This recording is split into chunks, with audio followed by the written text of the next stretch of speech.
Salam tambang. Salam. Halo Sobat Mimpi, kami dari Asisten Laboratorium Perpetaan dan Gur Tambang Universitas Palangkaraya. Saya Bintang Monarko Menggaul. Saya Jo Margaret Nebulan. Saya Pusmaria Simalango. Pada kesempatan kali ini, kami akan memberikan materi dengan topik pemetaan situasi dan kerangka poligon. Pastikan kawan-kawan semua mencatat dan mencermatinya dengan seksama. Stay tune guys. Halo, kali ini kita akan membahas yaitu mengenai materi pemetaan situasi dengan menggunakan kerangka poligon. Pemetaan situasi menggunakan kerangka poligon ini sangat penting dalam pemetaan karena digunakan dalam menggambarkan posisi objek secara akurat di lapangan.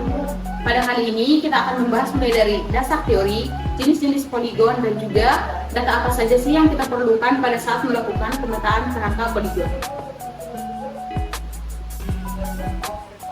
Kerangka poligon sendiri merupakan rangkaian titik-titik yang dihubungkan oleh garis-garis lurus yang digunakan sebagai acuan dalam pemetaan detail situasi. Titik-titik tersebut diperoleh dari pengukuran yang kita lakukan di lapangan dengan menggunakan alat bantu berupa teodolit, total station, ataupun alat EDM. Pemetaan situasi kerangka poligon dilakukan untuk mendapatkan kerangka kerja yang presisi untuk menggambarkan posisi suatu objek di lapangan, baik itu seperti objek jalan, sungai, saluran pipa, ataupun gedung-gedung. Selanjutnya yaitu materi tentang jenis-jenis poligon. Berdasarkan bentuk lintasannya sendiri, poligon itu terbagi menjadi dua, yaitu yang pertama poligon terbuka dan juga poligon tertutup. Poligon terbuka itu di mana titik awal dan titik akhir dalam pemetaan itu tidak bertemu dalam satu titik. Pemetaan ini cocok dilakukan untuk pemetaan situasi jalan, sungai, ataupun saluran pipa. Pada pemetaan dengan menggunakan kerangka poligon terbuka tidak dapat dilakukan pengecekan kesalahan secara langsung. Yang kedua yaitu kerangka poligon tertutup. Kerangka poligon tertutup ini di mana titik awal dan titik akhir dalam kegiatan pemetaan yang kita lakukan itu bertemu dalam satu titik akhir. Pemetaan ini cocok dilakukan untuk memetakan gedung perkuliahan, perusahaan, ataupun gedung-gedung lainnya. Pada pemetaan dengan menggunakan kerangka poligon tertutup ini dapat dilakukan pengecekan kesalahan pengukuran sudut dan jarak secara langsung. Materi selanjutnya yaitu data apa aja sih yang perlu kita ambil pada saat kita melakukan pemetaan situasi dengan menggunakan kerangka poligon. Yang pertama, data yang perlu kita ambil yaitu data sudut. Data sudut ini diambil merupakan data jarak horizontal antara dua titik, yaitu dari backside ke foreside. Data ini perlu kita ukur untuk menentukan arah dari garis-garis poligon yang akan kita gambar nantinya. Selanjutnya yaitu data jarak. Ukur jarak yang kita peroleh itu nanti itu ditentukan dari alat yang kita gunakan, yaitu seperti teodolit atau total station.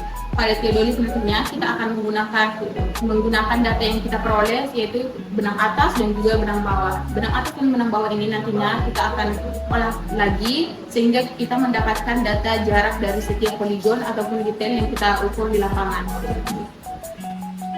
Yang ketiga yaitu koordinat awal yang kita jadikan referensi. Biasanya pada saat melakukan pemetaan di lokasi yang sudah pernah kita lakukan pemetaan itu terdapat satu titik yang sudah diketahui koordinatnya.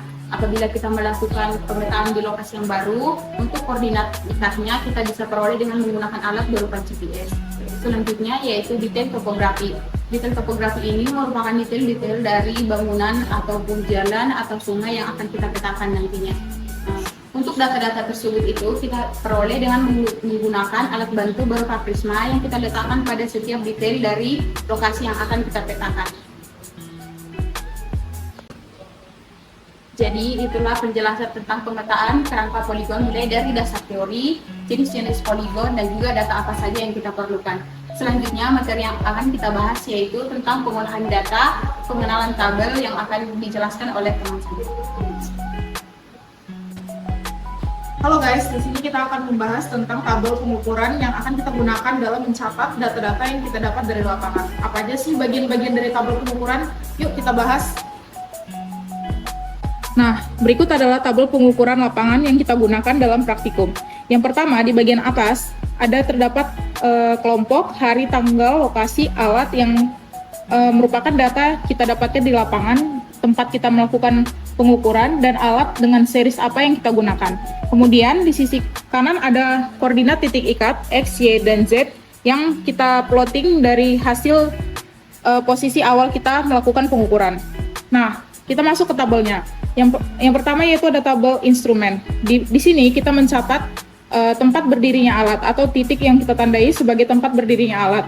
Misalnya di sini ada P6 atau patok yang ke-6 ataupun seperti benchmark atau titik awal kita melakukan pengukuran. Kemudian ada titik objek. Titik objek ini merupakan tempat kita mencatat titik yang merupakan tujuan atau arah kita melakukan pengukuran. Misalnya dari P6 ke D13 atau detail yang ke-13. Berikutnya ada pembacaan benang silang. Di sini kita mencatat benang yang kita baca dari hasil pengukuran kita dengan teodolit, yaitu ada benang atas, benang tengah, dan benang bawah. Berikutnya ada sudut horizontal atau azimut. Di sini terdapat dua kolom sudut horizontal. Yang pertama yaitu sudut biasa dan sudut luar biasa. Sudut horizontal biasa adalah sudut yang langsung didapatkan di layar monitor teodolit setelah kita melakukan pembidikan. Angka yang muncul ini mencerminkan arah relatif terhadap titik awal. Kemudian ada sudut luar biasa. Sudut horizontal luar biasa ini biasanya digunakan sebagai pembanding atau pengulang bacaan untuk memastikan akurasi data. Biasanya juga muncul jika kamu melakukan pembidikan dua arah, misalnya dari A ke B atau B ke A. Berikutnya ada sudut vertikal biasa, sama dengan sudut horizontal. Sudut vertikal ini kita dapat langsung dari pembacaan hasil pengukuran teodolit. Apa perbedaan antara horizontal dan sudut vertikal? Sudut horizontal ini menunjukkan arah mendatar antar titik, sedangkan sudut vertikal yaitu menunjukkan perbedaan elevasi atau tinggi rendahnya objek terhadap posisi alat. Yang berikutnya yaitu adalah jarak atau tabel jarak datar. Di sini ada rumus yang kita gunakan yaitu 100 dikali benang atas dikurang benang bawah cos kuadrat theta. Nah, kolom jarak datar ini mencatat berapa jarak antara titik instrumen ke titik objek secara mendatar. Nilainya diperoleh melalui perhitungan dengan menggunakan besaran sudut vertikal sebagai sudut theta. Rumus perhitungannya akan kita jelaskan secara mendetail pada video berikutnya. Di sini jarak datar itu diukur dan dihitung berdasarkan satuan meter. Halo semuanya, kali ini kita akan membahas sebuah rumus yang digunakan untuk menghitung jarak datar dalam pengukuran menggunakan alat berupa teodolit. Rumus yang kita gunakan adalah dt sama dengan 100 dikali BA dikurang BB dikali cos kuadrat theta. Mari kita jabarkan satu persatu dari rumus jarak datar berikut ini. BA merupakan singkatan dari benang atas, yaitu angka pembacaan pada benang atas alat. Yang ketiga yaitu cos kuadrat theta. Theta adalah sudut vertikal yang terbaca dari lingkaran vertikal teodolit. Yang ini merupakan theta. Selanjutnya, nilai sudut ini bisa langsung digunakan dalam bentuk DMS atau derajat menit, detik, tanpa harus dikonversi terlebih dahulu ke dalam bentuk desimal. Selanjutnya, cukup masukkan sudut tersebut ke dalam kalkulator ilmiah atau saintifik yang mendukung format DMS, kemudian hitung nilai kosinusnya, lalu kuadratkan cos kuadrat theta. Fungsi dari cos kuadrat theta ini berperan untuk mengoreksi jarak miring menjadi jarak datar karena pengukuran dilakukan dalam bentuk bidang miring. Selanjutnya kita akan melakukan contoh penerapan dari rumus jarak datar dengan menggunakan rumus berikut. Yang pertama, kita menentukan terlebih dahulu berapa benang atas yang kita peroleh, kemudian benang bawah yang kita peroleh, dan juga sudut vertikal.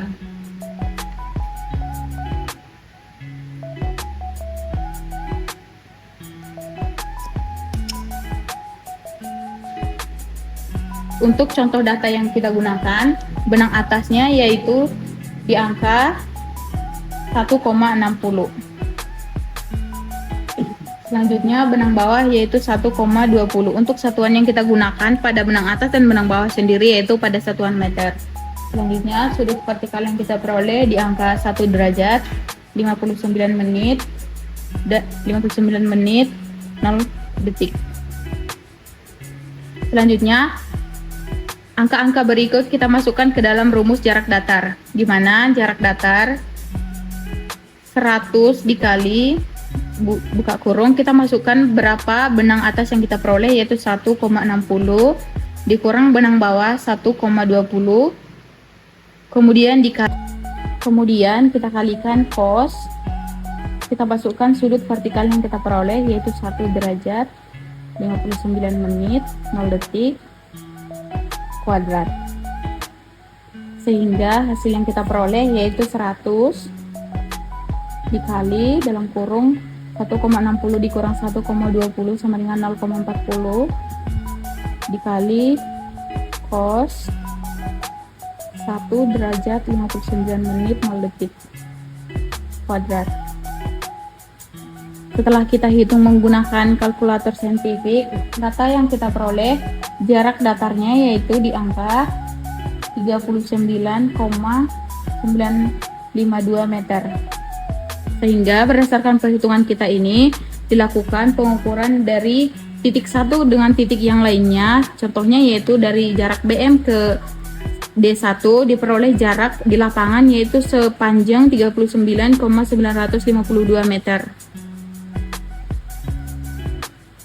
Selanjutnya, apabila kita ingin menggambarkan peta pada kertas A3 atau A4, maka jarak datar yang kita peroleh ini dapat kita skalakan, dan untuk skala dapat disesuaikan dengan ukuran kertasnya. Untuk rumusnya sendiri yaitu dengan menggunakan rumus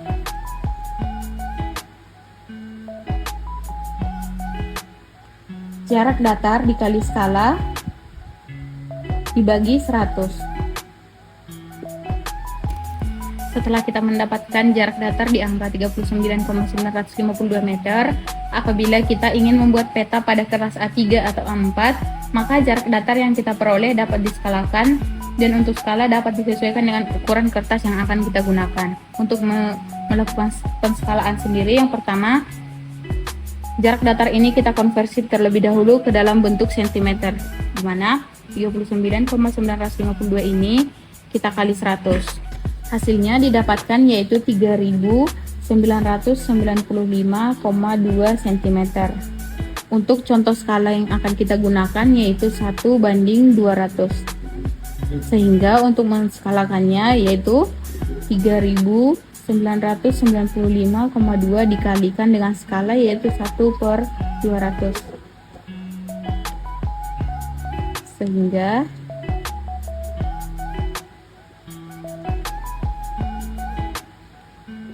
jarak yang kita peroleh yaitu 19,97 cm. Untuk jarak yang akan kita gambarkan pada kertas yaitu 19,97 cm. Sekarang kita akan menggambarkan hasil pengukuran tadi ke dalam bentuk 2 dimensi, di mana alat-alat yang kita butuhkan yaitu yang pertama ada busur, penggaris, dan pensil mekanik. Kemudian alat untuk kita menggambar yaitu kertas A3 ataupun kalkir. Yang pertama adalah kita mengetahui jarak yang akan kita gambarkan di kertas. Seperti yang sudah dihitung tadi, kita dapatkan nilai sebesar 19,9. Adapun sudut yang kita dapatkan ataupun data yang akan kita gambarkan akan ditampilkan seperti berikut ini.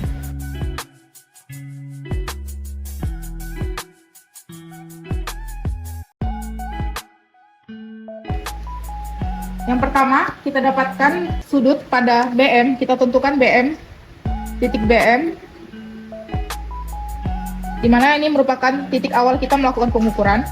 Kemudian, tujuan pertama dari titik BM yaitu kepada P1.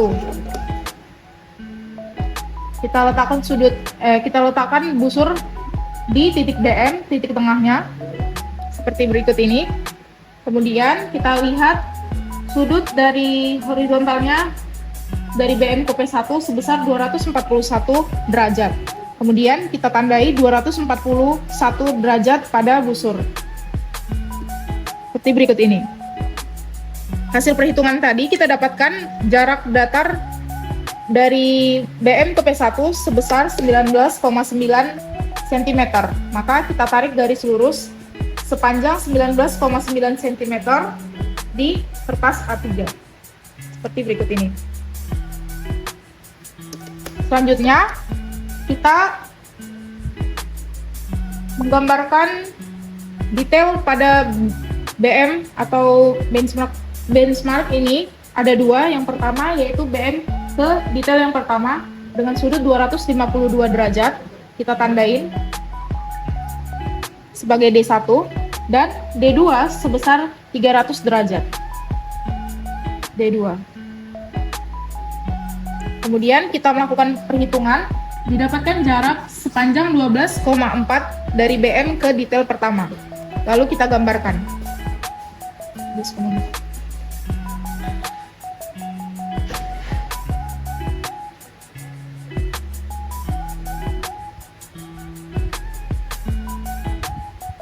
Begitu juga dengan BM ke D2 sepanjang 4,9 cm.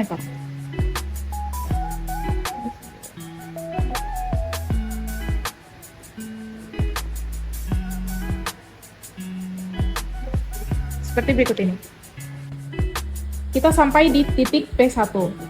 Setelah melakukan penggambaran detail pada BM, yaitu ada detail D1 dan D2, kita melakukan penggambaran detail pada titik P1.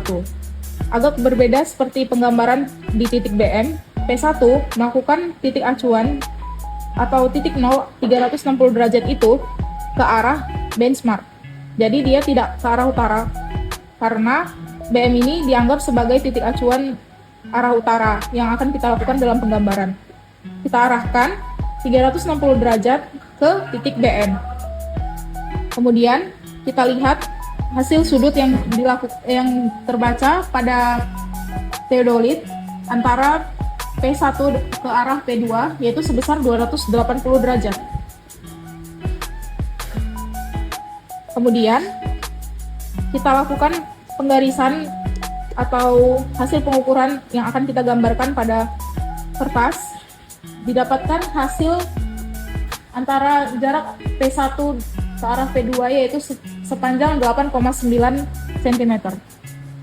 Lalu kita gambarkan 8,9 cm ke arah sudut yang sudah kita tandai tadi seperti berikut ini. P2. Kemudian antara P2 ke arah P3 kita melakukan pengukuran sama dengan titik sebelumnya, yaitu kita arahkan 360 derajat ke arah titik P1.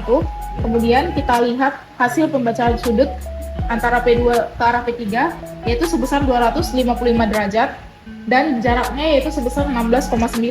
Kemudian kita tandai sudutnya, kemudian kita tarik garis sepanjang 16,9 cm pada kertas.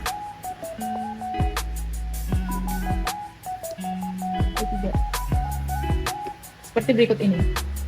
Setelah kita menggambarkan semua titik poligon, kita menggambarkan detail seperti pada BM, yaitu detail 1 dan 2, hingga seterusnya pada masing-masing poligon, maka didapatkan hasil penggambaran seperti yang akan ditampilkan berikut ini.